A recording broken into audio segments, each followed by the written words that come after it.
आज अगर इस देश का संविधान नहीं होता, बाबा साहेब भीमराव अंबेडकर जी ने महिलाओं के लिए वो हक अधिकार नहीं दिया होता, तो शायद एक ऐसा संविधान चलता जिसमें पुरुषों को तो वोट करने का अधिकार होता लेकिन महिला के पास नहीं होता। और जब महिला के पास नहीं होता तो कोई महिला से नहीं बात करता, कोई महिला सशक्तिकरण की बात नहीं करता, कोई महिला के दरवाजों नहीं जाता, कोई महिला को हाथ नहीं जोड़ता और कोई महिला को दुर्गा, कोई महिला को सरस्वती, कोई महिला को पार्वती के नाम से नहीं जानता। वो बाबा साहेब भीमराव अंबेडकर जी का वरदान है, क्योंकि भगवान तो बहुत पहले से थे हमारे पास, लेकिन मंदिरों में अगर जाने की आजादी किसी ने दी, मंदिरों में हक अधिकार से जाकर के पूजा करने की और हाथ जोड़ने की अगर किसी ने आजादी दी तो वो बाबा साहेब भीमराव अंबेडकर जी ने आजादी दी, वरना हमारे पास कोई आजादी नहीं थी। हम महिला, हमको तो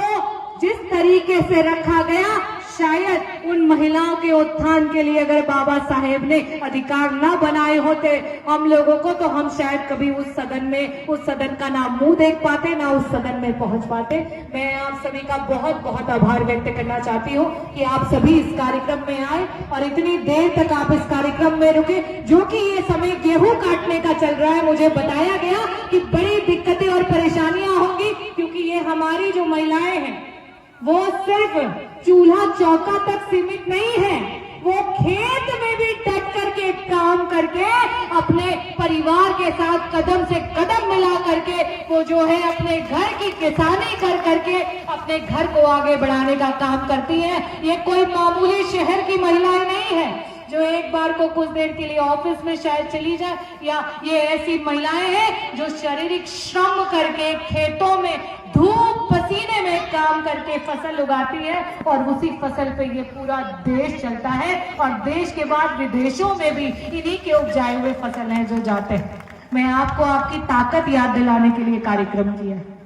क्योंकि यहाँ बहुत सारे कार्यक्रम अभी तक होते आए हैं जिसमें खास करके महिलाएं आती रही, लेकिन निषाद राज जयंती का कार्यक्रम जो है वो इसलिए किया गया क्योंकि मैं आपको आज, क्योंकि झलकारी बाई जी की पुण्यतिथि भी है। आप सब में से कितने लोग हैं जिन्होंने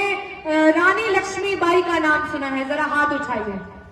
कहते हैं खूब लड़ी मर्दानी वो तो झांसी वाली रानी थी, बुंदेले हर बोलो के मुंह हमने सुनी।